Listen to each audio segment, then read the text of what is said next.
Studio, studio.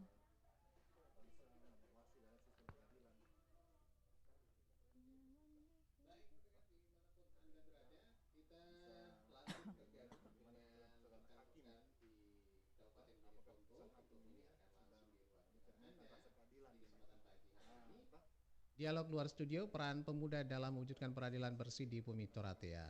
Bersama host kita ada di sana, rekan Rahmadani. Iya baik, terima kasih rekan Arfana di Studio Pro 1 RRI Makassar. Assalamualaikum warahmatullahi wabarakatuh. Dan selamat pagi pendengar dimanapun Anda berada. Kami hadir dalam dialog luar studio untuk edisi hari ini, hari Senin tanggal 28 Juni 2021. Dialog luar studio kali ini kita jauh dari kota Makassar pendengar. Kita saat ini berada di Kabupaten Jeneponto yang dikenal sebagai Bumi Turatea ya. Nah, pendengar dan juga dimanapun Anda di hari ini kita mengangkat topik peran pemuda dalam peradilan yang bersih di Bumi Turatea Jeneponto. Dan kami hadir bersama dengan narasumber Bapak Aswar Mahis, koordinator Komisi Yudisial RI Penghubung Sulsel, dan juga Deputu Dewi Damayanti Divisi Sosialisasi RI, dan juga beberapa tokoh pemuda dari Nah, selain tentunya Anda mendengarkan Pro 1 RRI Makassar, siaran kami juga di YouTube RRI Makassar, link RRI Makassar, begitu juga di Facebook Pro 1 Makassar. Nah, saya menggambarkan dulu ya sebelum menuju narasumber kami di pagi hari ini. Saya saat ini berada di rumah adat Binamu Jalan Matewakang Deng Raja Jeneponto Lama Kelurahan Pak Biringan Kecamatan Binamu Kabupaten Jeneponto. Nah, pendengar, ini rumah adat ini adalah rumah adat yang tertua ya, sudah berusia kurang lebih 100 tahun ya. Nah, jadi tadi saya berkeliling di rumah adat ini cukup kagum, dan tadi dari pemilik rumah mengatakan ini adalah salah satu rumah tertua di Kabupaten Jeneponto, dan Kecamatan Binamu ini menjadi kecamatan tertua dan cikal bakal ya. Cikal bakal lahirnya juga Kabupaten Jeneponto. Nah, pendengar, kita beri dulu aplaus untuk memulai acara ini. Ya, acara ini tentunya kita tetap mematuhi protokol kesehatan, memakai masker dan juga menjaga jarak. Untuk Anda pendengar, silakan yang ingin bergabung tentunya bisa memberikan komentar di YouTube kami di RRI Makassar, dan juga nanti Anda boleh bergabung via telepon di 0821 8747 4245. Kami ulangi di 0821 8747 4245. Baik, kita sapa narasumber kami yang sudah hadir di pagi hari ini, Bapak Aswar Mahis, Koordinator Komisi Yudisial RI Penghubung Sulawesi Selatan. Selamat pagi.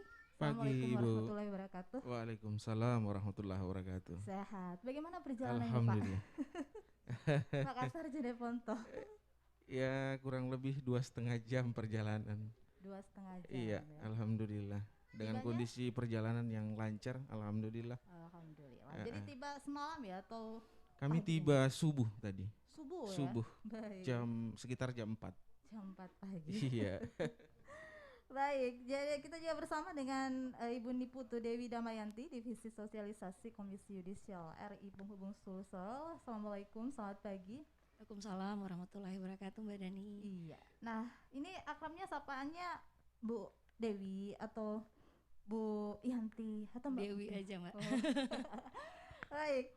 Nah, selanjutnya dengan tokoh pemuda Jeneponto. Ya, selamat pagi. Assalamualaikum warahmatullahi wabarakatuh. Selamat pagi, Mbak. Iya. Dan waalaikumsalam warahmatullahi wabarakatuh. Sehat ya, Pak ya? Alhamdulillah Alhamdulillah sehat. sehat. Ya, baik. Nah, ada juga rekan saya Alfian. Alfian ini saat ini juga bersama dengan salah satu narasumber kami. Bisa digambarkan ini narasumbernya mewakili betul-betul pemuda Jeneponto ya. mewakili kultur budaya Jeneponto. Silakan rekan Ya. Alfian. Baik. Rekan Dani, saat ini juga saya bersama dengan salah satu tokoh pemuda di Kabupaten Jeneponto, Mas Islamuddin Farid Ilyas Matewakang SE ya. Dan beliau saat ini berperan sebagai tokoh pemuda di Kabupaten Jeneponto yang akan memberikan pemaparannya, yang akan memberikan bagaimana kemudian sejauh ini pemuda-pemuda di Kabupaten Jeneponto melihat sistem peradilan yang dibangun di Kabupaten Jeneponto. Apakah telah memenuhi rasa keadilan itu? Nah, mungkin pertama-tama dan ini dulu kan bersama dengan para narasumber kita dari Komisi Yudisial dan juga tokoh pemuda di Kabupaten Jeneponto. Silakan. Baik, ya saya ke Pak Aswar Mahis dulu. Saya ini Baik. mau bertanya, ini koordinator Komisi Yudisial penghubung Sulsel ya. Ini apa sih yang dihubungkan gitu ya? Sibuk banget kalau harus menghubungkan hampir berapa kabupaten yang ada di Sulawesi Selatan. Silakan Pak. Baik, terima kasih banyak Ibu, saudari saya. Assalamualaikum warahmatullahi wabarakatuh. Salam hormat kami kepada narasumber, RRI, kemudian pemuda, tokoh masyarakat, orang tua kami yang ada di Bumi Turatea. Alhamdulillahirrabbilalamin. Dan saya hampir lupa para pendengar. Assalamualaikum, selamat pagi. Alhamdulillah pada kesempatan berbahagia ini kami diberikan kesempatan untuk bincang bersilaturahmi dengan kita semua yang ada di sini dengan tema peran pemuda dalam mewujudkan peradilan bersih. Jadi singkat cerita, penghubung itu adalah dia bahagian atau unit kerja Komisi Yudisial yang ditempatkan di provinsi, di setiap provinsi. Jadi memang kalau kita mendengar kata penghubung, dia ya kerjaannya menghubungkan, tetapi secara substansi di dalam Undang-Undang 18/2011 dan perubahan 22 tahun 2011 dan peraturan Komisi Yudisial peraturan Komisi Yudisial nomor 1 tahun 2017 tentang pembentukan penghubung. Jadi di dalam ada beberapa kewenangan yang dimiliki. Salah satunya adalah sosialisasi edukasi seperti yang kita lakukan pada hari ini. Mungkin demikian, Mbak. Iya. Nah, saya ke rekan Alfian ya. Rekan Oke. Alfian mungkin kita akan berbicara Baik. lebih banyak mengenai Mungkin peran pemuda. langsung saya ke Mas Islamuddin. Mas Islam, mungkin sejauh ini ya, Anda berada di Kabupaten Jeneponto sudah beberapa tahun dan melihat bagaimana pola dan sistem peradilan yang telah dibangun sejauh ini. Nah, kita tahu kan mungkin sudah ada lah perubahan bahwa sistem peradilan kita saat ini sudah lebih terbuka. Mungkin itu yang segi-segi positifnya, tapi mungkin masih ada perlu hal-hal yang dibenahi. Nah, kalau Mas Islamuddin sendiri melihat sejauh ini bagaimana Mas Islamuddin melihat sistem peradilan yang sudah dibangun di Kabupaten Jeneponto ini? Mas Islam, silakan. Ya, terima kasih. Saya di sini sebagai keturunan Raja Binamu dan saya melihat peradilan yang ada di Jeneponto ini, sebagian kasus-kasus yang terjadi, contohnya seperti sengketa tanah, masih kurang cukup untuk di Jeneponto yang namanya keadilan, karena tidak ada sistem keterbukaan dalam suatu peradilan tersebut dan ada kalangan-kalangan tertentu yang ini yang dia Masih mendominasi begitu? ya, betul begitu. Oke, oke. Mungkin itu yang saya ini Pak Oke. selama di Jeneponto. Oke. Jadi masih ada beberapa kasus mungkin yang masih dianggap janggal begitu. Ya, betul. Masih perlu, sedangkan mungkin hakim sendiri tidak memiliki kewenangan untuk menyampaikan pendapat apa yang menjadi kenapa ia sampai mengeluarkan putusan-putusan seperti itu. Ini yang belum ada sejauh ini.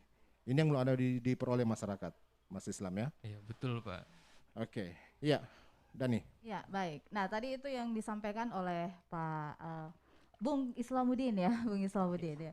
Nah, ini dengan Bung Ruslan ya, sebagai tokoh pemuda juga. Ini masalah sengketa tanah dengan kultur budaya Jeneponto yang stereotipnya itu kalau kita dengar Jeneponto, wah kultur budaya sangat keras ya, orang-orangnya sangat keras. Nah, kemudian bersentuhan dengan masalah hukum. Nah, ini bagaimana pandangan Anda dan peran Anda sebagai pemuda untuk tentunya bisa memediasi dan bisa tentunya memberikan edukasi kepada masyarakat? Ya, terima kasih Mbak Dani. Tadi sudah adik Islam ini sudah mengutarakan bahwa salah satu yang terjadi di Jeneponto itu yang masih mungkin penting untuk dipembenahan dalam persoalan peradilan bersih yaitu terkait sengketa tanah. Terus terang Mbak, dari beberapa kasus yang ada memang sorotan sengketa tanah ini yang paling luar biasa karena karakter Jeneponto dengan kerasnya, kemudian karakter Jeneponto yang terbiasa memang dalam hal-hal tertentu ada yang kemudian mereka bersama-bersama tapi ada hal yang harus diubah. Misalnya dalam sengketa tanah tersebut biasanya kan antara satu pihak dengan pihak yang lain itu kan kadang-kala bawa masa ini yang kadang-kala luar biasa nanti efeknya pada saat mereka dipertemukan di satu tempat. Termasuk mungkin pada saat yang biasanya adanya mungkin saling parang, mungkin saling bacok misalnya, mungkin ini lebih banyak kalau di Jeneponto kasus di sengketa tanah. Tak apalagi misalnya kalau perebutan ini antara keluarga adik yang satu dengan kakaknya misalnya. Ini banyak yang terjadi Mbak. Nah, mungkin hal yang kami lakukan sebagai tokoh pemuda Jeneponto salah satunya adalah edukasi. Keterbukaan mungkin di persoalan seperti apa hukum di sengketa tanah. Kemudian mungkin masyarakat paham betul bahwa ini haknya dan ini bukan haknya. Sebenarnya mungkin di situ Mbak. Karena kadangkala kita di masyarakat Jeneponto ini berdalih atau berebut dalam persoalan sengketa tanah hanya karena persoalan ada titipan orang tua dulu yang sebenarnya tidak sampai ke kita. Jadi kadangkala misalnya Mbak, oh ternyata si anak yang satu dikasih tanahmu yang ini ya, kemudian yang satu lagi dibilang tanahmu yang ini nah suatu hari nanti pada saat orang tua kemudian meninggal, ini yang kalau tidak ada saksi hidup, di situ mulai ada persengketaan. Termasuk misalnya kalau sudah tidak ada surat-suratnya apa dan segala macam. Nah makanya mungkin dengan kehadiran saya juga di sini bersama dengan The Islam ini salah satunya adalah bagaimana kemudian ada yang menjadi harapan besar terkait pandingkah, mitrakah yang kemudian yang bisa kami lakukan bersama sampai di akar rumput dalam artian di masyarakat bawah. Karena ini penting, jangan sampai ceritanya mereka itu yang saya bilang tadi bahwa kadangkala mereka paham bahwa ini yang salah, ini yang benar. Tapi mereka tidak tahu apa sanksinya. Ini mungkin yang perlu didiskusikan bersama sekaligus menjadi sosialisasi. Dan kayaknya dengan kedatangan Komisi Yudisial di Jeneponto ini saya anggap menjadi sesuatu harapan baru bagi kami untuk menjadi mitra di Jeneponto. Saya kira mungkin Mbak. Iya, terima kasih. Alfian. Ya, dan ini mungkin saya coba ingin gali lagi nih Mas Islam. Mas Islam mungkin sejauh ini melihat bagaimana Mas Islam melihat kultur budaya dari masyarakat yang ada di Kabupaten Jeneponto, bagaimana pengetahuan hukum masyarakat yang ada di Jeneponto begitu, Mas Islam. Iya, terima kasih. Sejauh ini saya melihat di Jeneponto, apalagi khususnya di wilayah Binango dan Bangkala, itu kita sebagai orang Jeneponto memiliki rasa sirik. Sirik dalam artian itu kita mempunyai rasa malu. Jadi ketika kita mempunyai suatu masalah yang terkait mendalam keluarga atau dan yang lain-lain, kita di sini terkadang menyikapi dengan emosional karena itu dia sirik, rasa malu yang ada pada dalam diri kita sebagai orang Jeneponto. Dan saya juga melihat kultur yang ada di Jeneponto ini seperti kakak yang bilang tadi, kita di sini itu keras karakternya. Jadi menyikapinya juga kita sebagai orang keras dan keras. Jadi orang hukum itu terkadang merasa menindakinya itu kadang takut karena karakter kami ini yang begitu, Pak. Oke. Iya. kadang takut dengan karakter ya. Jangan-jangan penegak hukum takut dengan karakter masyarakat Jeneponto ini. Baik, saya ke Mbak Dewi dulu ya. Mbak Dewi, ini bagaimana tentunya laporan-laporan yang diterima dari masyarakat tadi, ini keluhan mengenai sengketa tanah dengan karakter kuat masyarakat Jeneponto bersentuhan dengan hukum, ini yang menjadi persoalan ya. Nah ini bagaimana Anda mengamati juga ya putusan peradilan ya, apalagi di daerah ini, apakah sudah sesuai dengan peruntukannya mewujudkan peradilan yang bersih dalam pengambilan keputusan oleh hakim terhadap kasus-kasus yang ada di Jeneponto. Silakan. Terima kasih Mbak Dani. Ya, kami sangat bersyukur sebenarnya dari Komisi Yudisial karena dengan momen seperti ini kami dari Komisi Yudisial bisa lebih tahu kondisi peradilan yang ada di Bumi Turatea ini, terutama di Binahu ini ya. Nah, kalau berbicara tentang apa yang dipaparkan oleh kawan-kawan sekalian dari tokoh pemuda yang ada di Jeneponto ini menarik. Memang tidak bisa kita pungkiri bahwa kami pun mengetahui dan mendapatkan info, bahkan sering turun langsung ke Pengadilan Negeri Jeneponto melihat kultur masyarakat yang ada di Jeneponto. Yang perlu digarisbawahi adalah, yang penting di sini adalah pengawasan dan pengawalan terhadap proses peradilan yang ada. Nah, ini juga kenapa hal ini bisa terjadi, hal yang seperti yang dibahasakan oleh tokoh-tokoh pemuda tadi ini bisa terjadi, itu juga tidak lepas dari ketidaktahuan masyarakat, ketidakpahaman masyarakat. Sekiranya menemukan ada dugaan pelanggaran atau hal-hal yang tidak sesuai di pengadilan, kemana kami mesti mengadu? Nah, mungkin hari ini tepat sekali Mbak Dani, Komisi Yudisial hadir bersama tokoh-tokoh pemuda bisa mentransfer gitu, maksudnya kewenangan dari Komisi Yudisial itu sendiri, bahwasanya masyarakat ini bisa meminta pemantauan ke Komisi Yudisial apabila perkaranya sedang berlangsung. Jadi paling tidak harapan kami dengan adanya pemantauan ini lebih kepada upaya pencegahan, hakim bisa beracara atau melakukan persidangan itu sesuai dengan rule-nya, harapannya seperti itu. Nah, kemudian menariknya lagi karakteristik ya, kalau saya justru senang dengan budaya siri itu, kalau saya pribadi, maksudnya gini, apabila ditempatkan sesuai dengan tempatnya. Nah, alangkah baiknya bentuk budaya siri dan kesolidaritasan yang sudah ada di kultur masyarakat Jeneponto ini diisi dengan pemahaman-pemahaman. Jadi masyarakat yang solid dengan kecerdasan hukum yang ada gitu, pemahaman hukum yang ada. Saya seperti harapan kami sih seperti itu. Mudah-mudahan kegiatan ini bisa membuat masyarakat lebih teredukasi. Sekian. Baik.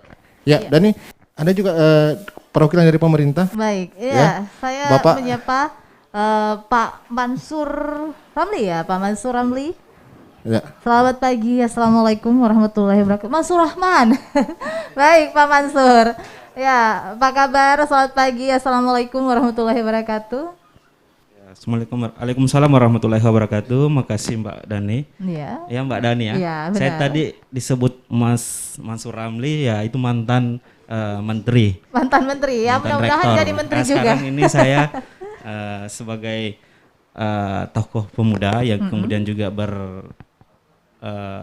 profesi sebagai ASN di Kabupaten Jeneponto.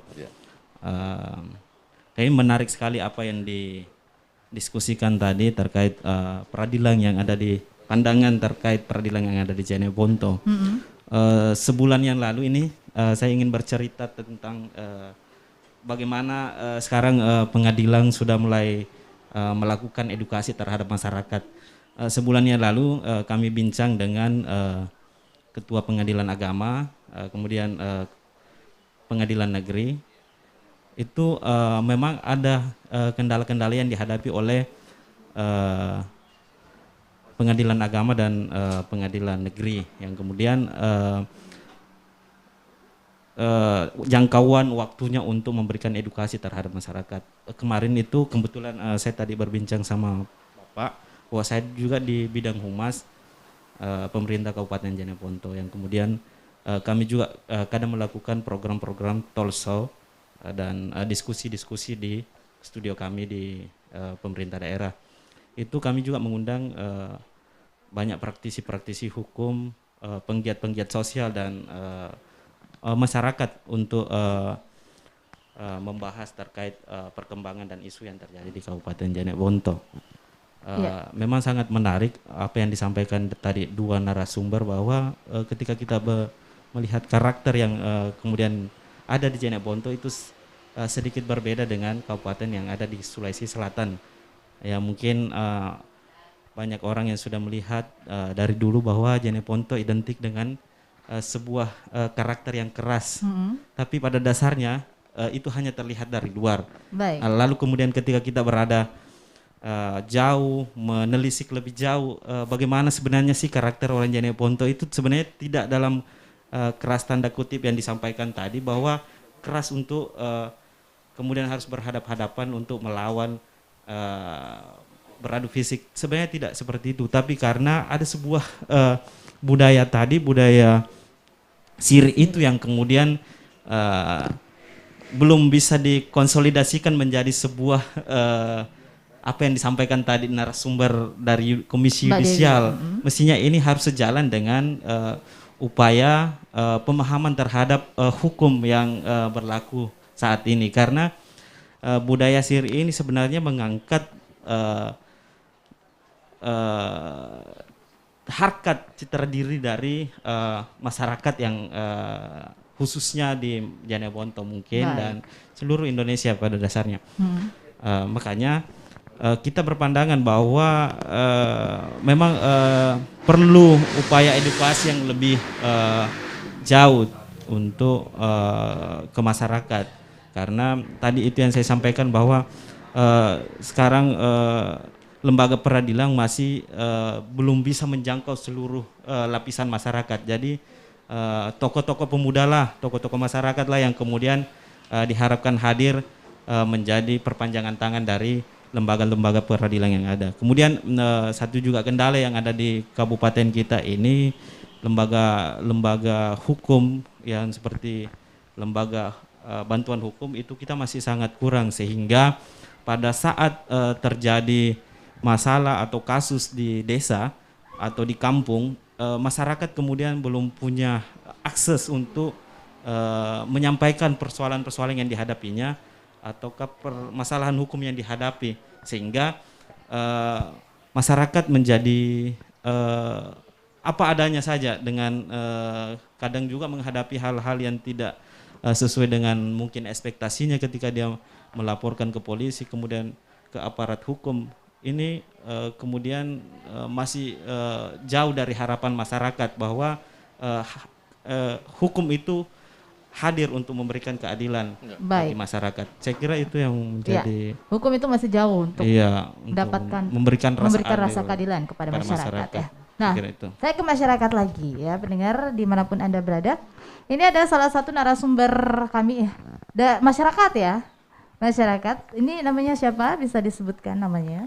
Asmin Syarif. Asmin Syarif. Ya, silakan Pak Asmin. Ini bersama dengan Komisi Yudisial Penghubung RI untuk wilayah Sulawesi Selatan, ada Pak Suar dan juga Mbak Dewi ya, untuk silakan bertanya mengenai persoalan-persoalan hukum yang ada di Bumi Turatia ini. Silahkan. Apakah sudah merasa bahwa putusan pengadilan itu sudah bisa mewakili putusan yang adil atau seperti apa? Iya, terima kasih atas kesempatan yang diberikan kepada saya. Saya mengamati tadi diskusinya terkait dengan persoalan sengketa tanah. Ya. Nah, ini memang adalah hal yang sangat sensitif di Kabupaten Jeneponto, yang publik mengenal daerah ini adalah daerah yang keras ya. Tapi sebetulnya daerah kita ini ya tidak ada kasus persekusi.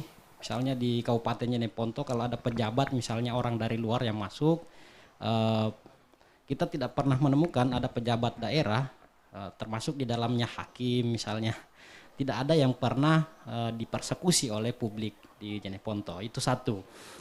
Nah, memang sangat sensitif persoalan kasus sengketa tanah. Kita pernah merefleksi kembali misalnya di tahun 2009 kalau saya tidak salah di Rumbia, di 2018 juga pernah mungkin ada di Bontoramba yang sempat terekspos dan itu luar biasa menimbulkan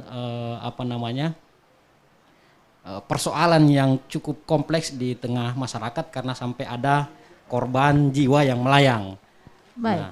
Nah, mengenai peradilan, penegakan peradilan yang adil di Kabupaten Jeneponto, menurut saya ini penting untuk diekspos ya oleh hakim sendiri, termasuk di dalamnya mungkin kaum muda. Dan kalau pertanyaannya apakah itu masih dirasakan, sudah dirasakan adil oleh masyarakat Jeneponto, saya pikir ini masih sangat jauh dari harapan kita di Kabupaten Jeneponto. Oleh karena itu kehadiran Komisi Yudisial tentu kami sangat harapkan ya bisa memberikan harapan baru di Kabupaten Jeneponto untuk melakukan pemantauan terhadap hakim misalnya, karena ini ada istilahnya Mbak, sudah menjadi rahasia umum ya. Baik. Ada sesuatu yang memang tidak bisa kita bahasakan tapi sebetulnya harus kita bahasakan, dan itu sudah menjadi permainan di tingkatan hakim misalnya ketika menangani sebuah kasus. Saya pikir Mbak bisa tangkap apa yang saya maksud, dan itulah yang harus kita perbaiki ke depannya. Baik. Nah, inilah yang harus diawasi oleh Komisi Yudisial ya. Baik. Saya sudah menangkap apa yang Bapak sampaikan. Nah, ini peran Komisi Yudisial ini pastinya Anda tertantang untuk bisa mewujudkan peradilan yang bersih. Bagaimana kinerja hakim tentunya di Jeneponto, bagaimana pengawasan Anda dengan kultur budaya yang begitu kuat di daerah ini. Silakan Pak Aswar sebagai koordinator penghubung Sulawesi Selatan Komisi Yudisial. Baik, makasih Bu Dani, saudari pemuda, tokoh pemuda. Dalam undang-undang tentang Komisi Yudisial itu adalah menerima laporan masyarakat terkait dengan adanya dugaan pelanggaran yang dilakukan oleh oknum hakim. Ketika masyarakat menemukan, silakan menyampaikannya kepada Komisi Yudisial. Kemudian kalau perkaranya misalnya sedang berjalan, seperti yang disampaikan oleh rekan kami tadi Ibu Dewi, bahwa Komisi Yudisial memiliki fungsi pengawasan atau pemantauan proses persidangan. Harapannya dengan KY turun ke lapangan, maruah pengadilan dan maruah hakim ini tetap terjaga. Kemudian masyarakat juga dapat mengikuti segala proses sesuai dengan aturan hukum yang berlaku. Baik. Jadi memang tantangan kita adalah, pertama kita harus percaya juga kepada para hakim-hakim kita yang mulia. Kemudian tugas yang tidak kalah pentingnya adalah para pemuda dan kita semua yang hadir di sini untuk sama-sama kita dorong masyarakat kita agar bisa sadar hukum. Nah, ketika semua elemen ini sudah satu padu dalam mendorong cita-cita yang mulia, saya yakin dan percaya bahwa cita-cita peradilan bersih di bumi Turatea kita yang sangat kita cintai ini bisa terwujud, dan para hakim kita yang bekerja itu bisa melaksanakan tugas dengan baik tanpa ada rasa takut kemudian dan atau perasaan yang lain, tetapi justru tenang, nyaman melaksanakan tugas di bumi kita tercinta ini. Baik. Mungkin demikian Ibu Dani. Ya. Terima kasih. Ya. Ada satu juga ini partisipan yang masuk lewat fanpage Facebook kami yang nonton ini langsung. Pemuda sebagai generasi penerus ini dari Pak Nawir Misa ya. Pemuda sebagai generasi penerus bangsa saat ini harus menjadi frontliner, garis terdepan untuk mempersiapkan diri dan mengambil peran dalam mewujudkan keadilan dari semua lini pembangunan dan kehidupan. Nah, mengajak mari semua pemuda Indonesia mewujudkan keadilan sosial, peradilan bersih mulai dengan niat, mulai dari diri sendiri untuk diterapkan dalam komunitas, masyarakat, organisasi pemerintah dan semuanya. Mari bersatu dalam mewujudkan peradilan yang bersih. Ya, saya kembali Dani ke Mas Islam mungkin bagaimana sejauh ini dari masyarakat yang berada di Kabupaten Jeneponto ini? Apakah sebagian besar ini mereka sudah mempercayakan begitu kepada lembaga dan peranata hukum dalam menyelesaikan semua kasus, dalam menyelesaikan semua sengketa-sengketa yang terjadi di masyarakat? Ya, sejauh ini pihak aparat hukum tidak lepas dari pengawasan dari suatu masyarakat. Jadi suatu kasus yang harus diselesaikan secara hukum juga. Saya melihat dan saya sebagai pemuda, harapan saya sebagai pemuda untuk peradilan hukum ialah beradillah seadil-adilnya. Tuhan melihat kita, apa yang kita lakukan. Jadi kita sebagai Jeneponto, harapan kami juga besar pada aparat hukum, berbuat seadil-adilnya. Mungkin itu. Baik. Ya. Ya, saya mau menginformasikan juga kepada Anda yang ingin bergabung bersama dengan kami di via nomor 082187474245 ya. Kami ulangi kembali di 082187474245 yang ingin berinteraksi bersama dengan kami di kesempatan pagi hari ini terkait dengan peran pemuda dalam mewujudkan peradilan yang bersih di Kabupaten Jeneponto, Bumi Turatea. Nah, ini Anda selama ini Pak Ruslan ya sudah pernah berkomunikasi dengan Komisi Yudisial atau juga pernah memediasi gitu dan melakukan pendekatan kepada masyarakat ketika misalnya ada kasus-kasus yang terjadi di masyarakat seperti kasus sengketa tanah sebelum menuju ke pengadilan. Apakah pemuda-pemuda di misalnya di Kecamatan Binamu ini juga aktif untuk melakukan pendekatan kepada masyarakat? Ya, terima kasih Mbak Nani kesempatan keduanya. Terus terang beberapa kasus-kasus yang ada di Jeneponto hari ini juga itu banyak teman-teman sebenarnya yang sudah aktif mendampingi.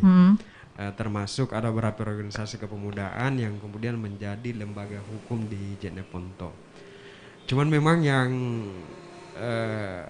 harus kita lakukan yang menjadi gerakan masyarakat sadar hukum itu adalah bagaimana kemudian edukasi, sosialisasi turun sampai di masyarakat ini itu jalan. Karena bagaimanapun kami sebagai teman-teman pemuda yang selama ini kemudian mendampingi, tapi kemudian penyadaran hukum itu di masyarakat bawah langsung belum, saya yakin bahwa akan ada kasus-kasus lagi yang muncul di kemudian hari. Nah, harapan kami ke depan sebenarnya dengan adanya juga Komisi Yudisial, kemudian ada beberapa lembaga hukum juga di Jeneponto, walaupun sudah disebutkan tadi bahwa belum semuanya aktif sesuai apa yang kita inginkan bersama, tapi yang jelas itu menjadi cikal bakal bagaimana kemudian ada gerakan masyarakat sadar hukum di kalangan bawah.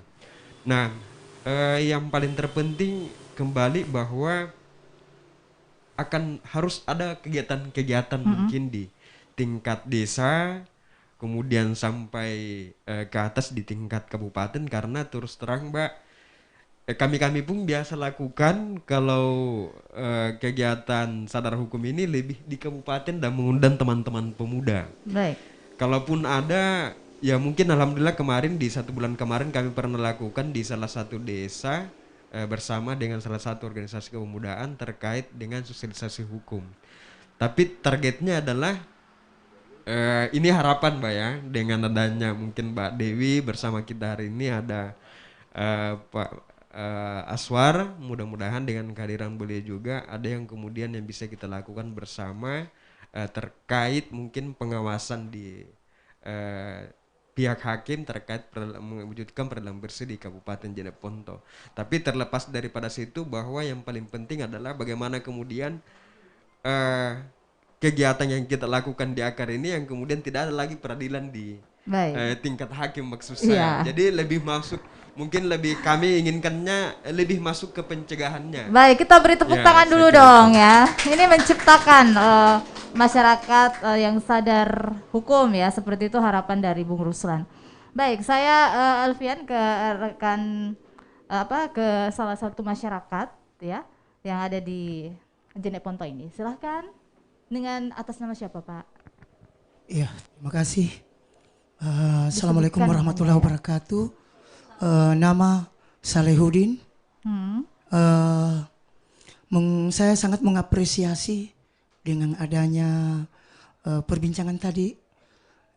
Menurut hemat saya, alangkah baiknya di pengadilan itu dibuat wadah untuk mengawasi para hakim. Jadi jangan nanti ada kasus baru melapor. Sebaiknya memang paten harus dipasang di situ untuk mengantisipasi hal-hal yang tidak diinginkan. Ya, Kemudian untuk hukum yang ada di Jeneponto, kadang masyarakat berpikir pengadilan ada tapi keadilan itu tidak ada. Ya, mengapa saya katakan demikian?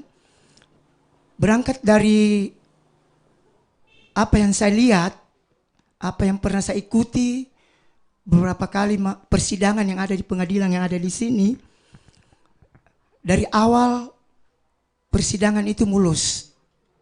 Tetapi di ujung-ujungnya akhir persidangan selalu mengecewakan.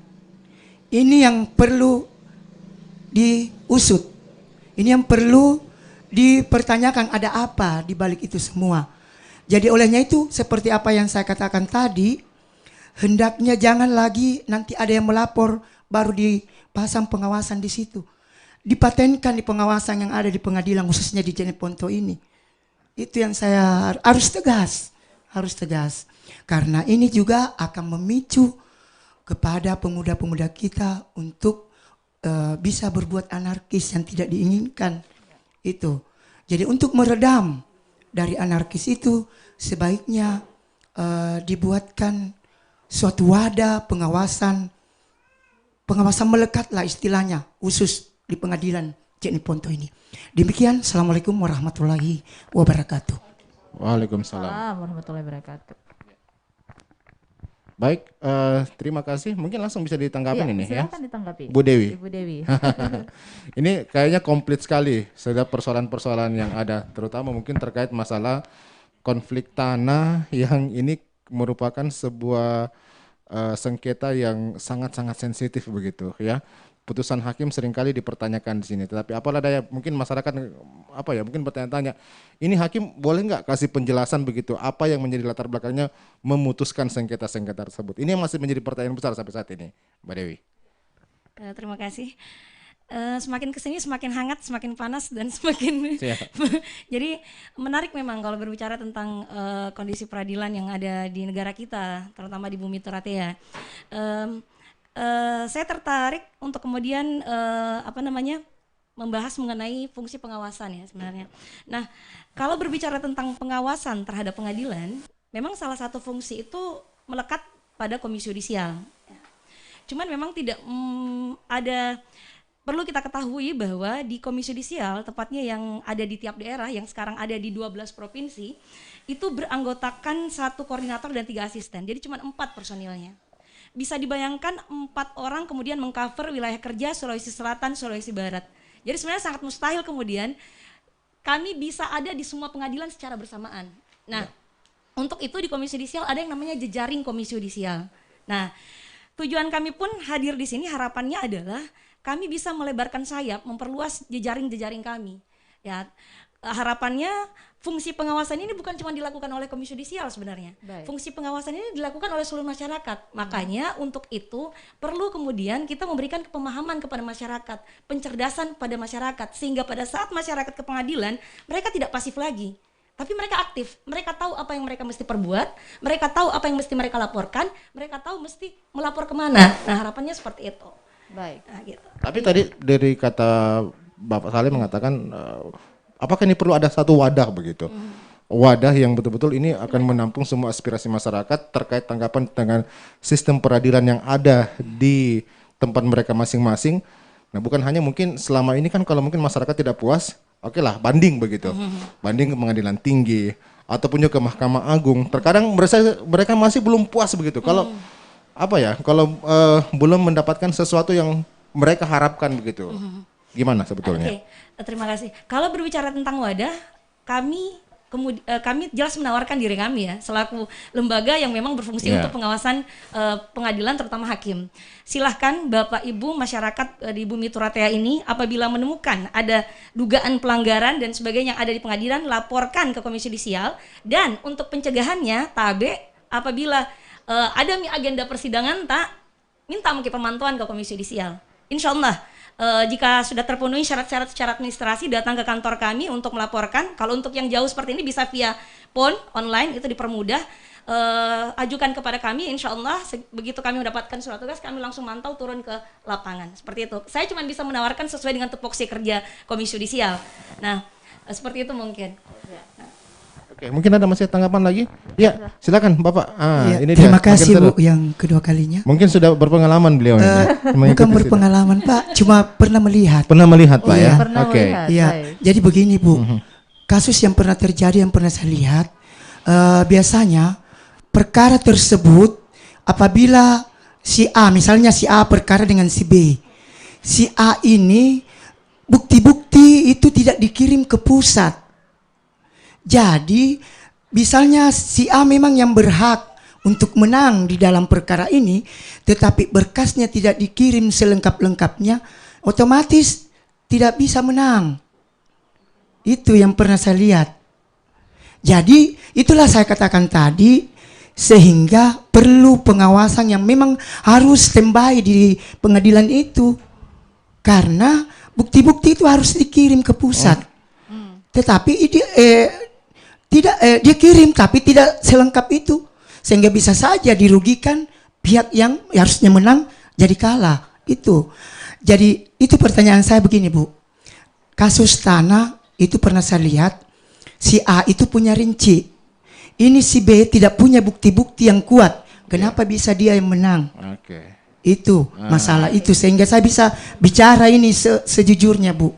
Itu. Jadi itu mungkin saja, mungkin bisa ada solusi yang makasih. Mbak Dewi, ini mungkin jadi pertanyaan besar juga ini. Kan selama ini menjadi sebuah pertanyaan besar. Apakah hakim ini tidak bisa menyampaikan memberikan jawaban atas putusan-putusan yang dia keluarkan? Ini sempat menjadi beberapa pertanyaan-pertanyaan yang saya baca. Kenapa sampai hakim mengeluarkan keputusan ini? Apa yang menjadi latar belakangnya? Mungkin itu yang menjadi pertanyaan-pertanyaan yang besar yang berada di masyarakat begitu. Kalau boleh saya simpulkan apa yang disampaikan Bapak tadi. Kita ke Pak Aswar dulu. Pak Aswar, mungkin ada silakan menanggapi ini kasus-kasus yang memang dari masyarakat kecil gitu ya. Baik, terima kasih banyak Pak Salihuddin tadi ya Pak ya.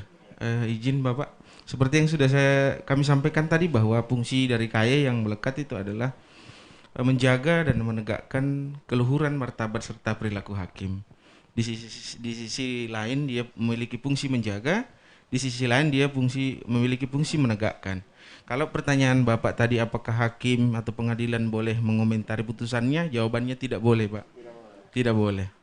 Karena itu masuk dalam dugaan pelanggaran ketika hakim yang memutus itu mengomentari putusannya, tidak boleh. Di dalam putusan itu kan jelas ada konsiderannya, menimbang, kemudian menjelaskan proses persidangannya, sehingga di dalam amar putusannya itu jelas kenapa sekian. Jadi ini juga kami lupa sampaikan bahwa KAY bukan penegak hukum, KAY adalah penegak etik, sehingga KAY tidak bisa masuk ke dalam substansi perkara. Jadi KAY yaitu tadi menjaga dan menegakkan marwah martabat dari hakim, tidak masuk kepada substansi perkara. Misalnya Bapak ada berkas yang Bapak sebutkan tadi bahwa tidak dikirim. Nah itu Bapak bisa lakukan melalui upaya pendampingan yang dilakukan oleh penasihat hukum misalnya. KAY masuk dari sisi ketika ada dugaan yang dilakukan oleh oknum. Substansi perkara itu masuk menjadi domain dari para pihak. Kemudian dari sisi pengawalan agar sistem peradilan kita tetap terjaga dan berjalan sesuai dengan aturan hukum yang ada, itu tugas kita semua termasuk dari Komisi Yudisial.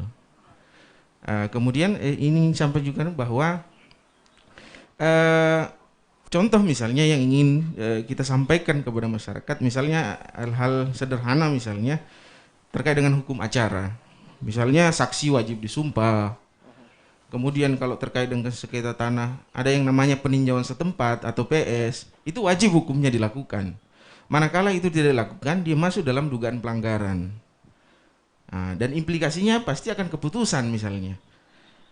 Kan tidak boleh misalnya saksi tidak disumpah. Jadi dia wajib disumpah, kemudian hakim wajib juga memperlakukan para pihak dengan cara yang sama.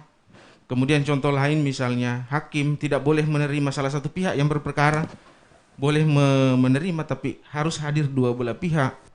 Itu semua yang ingin kita dorong bahwa masyarakat kita harus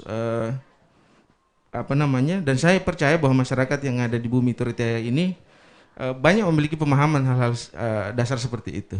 Nah, nanti kita coba sama-sama dorong bersama dengan teman-teman pemuda, pemerintah yang ada, tokoh masyarakat yang ada di Jeneponto ini, sama-sama kita dorong itu. Baik. Iya, makasih. Iya, saya ke Pak Mansur ya. Pak Mansur tadi tokoh pemuda kita Bung Ruslan mengatakan harusnya ada kelompok sadar hukum ya. Ini mungkin dianggota oleh para pemuda. Nah, Anda sebagai tentunya yang berada di pemerintahan ya, nantinya ke depan untuk menjawab harapan dari Bung Ruslan ini, punya target untuk hal tersebut Pak? Akan dibentuk ya kelompok sadar hukum seperti itu yang digaungi oleh pemuda. Silahkan. Ya, saya kira apa yang disampaikan tadi Bung Ruslan ini terkait dengan gerakan masyarakat sadar hukum itu sebenarnya sudah kita lakukan di tingkat kepemudaan. Saya bersama beliau ini 1 bulan yang lalu sudah melakukan langkah itu di sebuah desa di Kabupaten Jeneponto yang tepatnya di salah satu kecamatan di daerah utara ini. Kita sudah lakukan itu. Tapi ini masih pada tataran memberikan sosialisasi kepada masyarakat bahwa ini ada sebuah lembaga yang kemudian ketika masyarakat mengalami masalah atau persoalan hukum di bawah itu bisa berkoordinasi dengan lembaga yang kemudian kita gandeng pada hari itu. Baik, tapi udah ada yang melapor dengan Anda ini. Sebelum sebenarnya kita lakukan gerakan sadar hukum yang kemarin itu sudah lembaga ini sudah melakukan pendampingan beberapa kali di masyarakat, termasuk ada kasus tanah, kemudian ada kasus pencemaran nama baik yang kemudian dikawal oleh adik-adik yang ada di lembaga yang kita gandeng kemarin. Itu sebenarnya sudah ada dampak positif dari apa yang dilakukan oleh teman-teman. Tapi karena kemudian jangkauan kita itu sangat terbatas, kita kemudian menggunakan kemampuan di organisasi itu sesuai dengan kemampuan organisasi yang ada untuk melakukan sosialisasi. Ini sebenarnya harus dilakukan secara berkesinambungan, kemudian berkolaborasi dengan pemerintah daerah dan penegak hukum yang lain. Kemarin itu kita juga hadirkan dari sebenarnya kejaksaan, dari kita undang semua tapi yang hadir itu dari kejaksaan, dari kepolisian, kemudian untuk memberikan pemahaman kepada masyarakat bahwa bagaimana pentingnya hukum, bagaimana kemudian ketika kita yang disampaikan tadi Pak Aswar itu bahwa masyarakat kita ini memang ini di Jeneponto ya. Mungkin bisa juga itu terjadi di kabupaten lain. Ketika dia mengalami masalah persoalan hukum di bawah, itu mereka masih canggung untuk bertemu dengan peran para penegak hukum. Paling tidak dia hanya sampaikan pada tingkat RT atau ke kepala lingkungan, yang kemudian kepala lingkungan kita juga tidak semua punya pemahaman hukum yang merata, yang kemudian bisa memberikan petunjuk atau solusi kepada masyarakat yang mengalami persoalan-persoalan hukum di bawah. Kemudian di tingkat kabupaten ini kita belum punya banyak lembaga-lembaga hukum yang kemudian bisa memberikan pendampingan hukum kepada masyarakat. Kita masih sebatas kerja-kerja sosial yang dilakukan oleh Bung Ruslan, Bung Asmin ini semua terlibat dalam kegiatan-kegiatan seperti itu yang kemudian memberikan pendampingan secara pribadi mungkin kepada masyarakat dalam menangani persoalan-persoalan yang dihadapinya.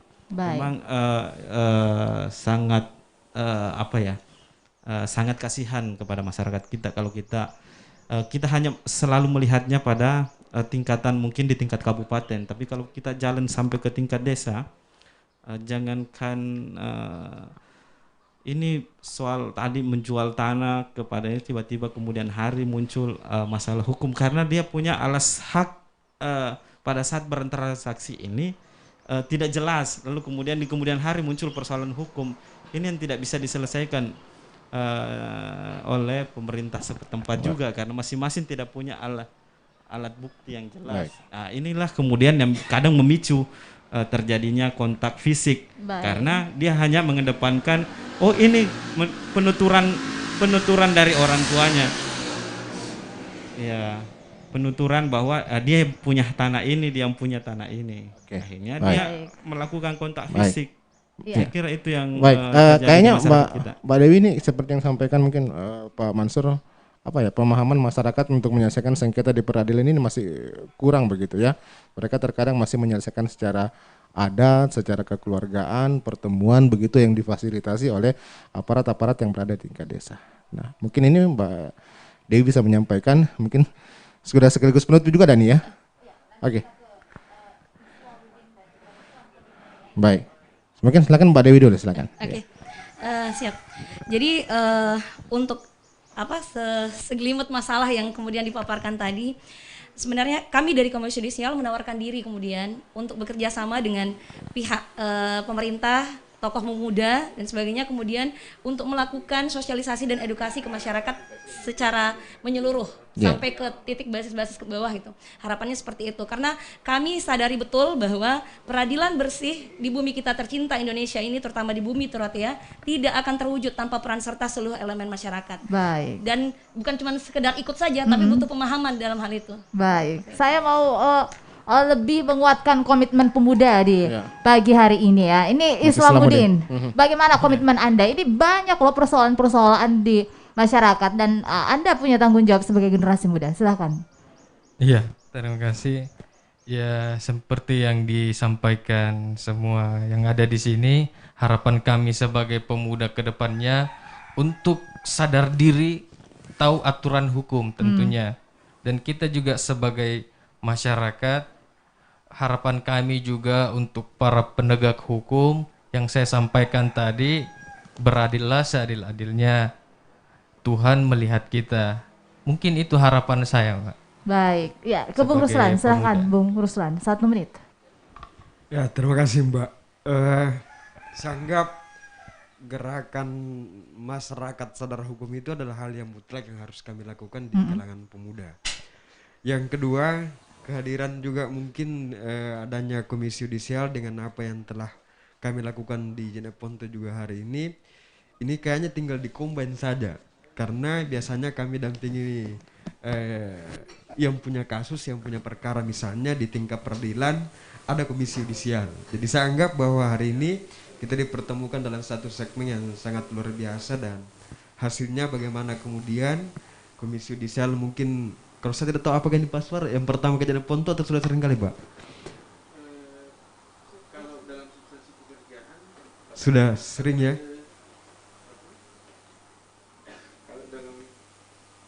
Substansi pekerjaan ini kali pertama kita edukasi ya Bu Dewi ya. Ini kali pertama, tapi daerah-daerah lain alhamdulillah sudah karena terbatasnya personil tadi. Baik. Ya itu yang saya maksud Pak, jangan sampai ceritanya Pak Aswar dengan Mbak Dewi ini capek-capek ke Jeneponto, ya mungkin kayak ini bisa bikin cabang lah di daerah-daerah supaya agak lebih komunikasinya mungkin, sosialisasinya mungkin agak lebih relevan ke depan dengan keberadaan KY. Saya kira itu Mbak, terima kasih. Baik, terima kasih ya, kita beri tepuk tangan dong untuk narasumber kami dan topik kita yang kami hadirkan di pagi hari ini dan pendengar dimanapun Anda berada. Ya, semoga apa yang kami hadirkan ini bisa memberikan manfaat untuk Anda, yang pasti bagaimana mewujudkan peradilan yang bersih. Saat ini ya tentunya bukan hanya peran KY tapi peran seluruh elemen masyarakat termasuk generasi muda kita. Ya, semoga ini bisa segera terwujud buat kita semua dan buat bumi Turatea Jeneponto. Saya Dani mengucapkan terima kasih dan sebagai penanggung jawab kegiatan ini Kepala LPP RRI Makassar Bapak M. Lahar Rudiarso, sebagai produser Kepala Bidang Pemberitaan Bapak Andi Asman, co-produser Ibu Haja Agustin Dewi Esos dan juga tim teknik hari ini yang bertugas ya. Kami punya tim teknik yang cukup solid pagi hari ini. Jadi kita bukan hanya bersiaran melalui audio RRI Makassar, tapi juga melalui link YouTube RRI Makassar. Jadi Bapak boleh membagikan link kami ya. Jangan lupa subscribe. Baik, ya ada Oki Nurdianto, ada Yudhistira, ada Ruli, ada Bung Abbas Amir Pela ya, rekan Gusti, ada Bung Dondi ya. Dan juga teman-teman di pemancar Bonto Sungguh dan Riburannya Tiga mengucapkan terima kasih. Saya kembali ke studio. Wassalamualaikum warahmatullahi wabarakatuh.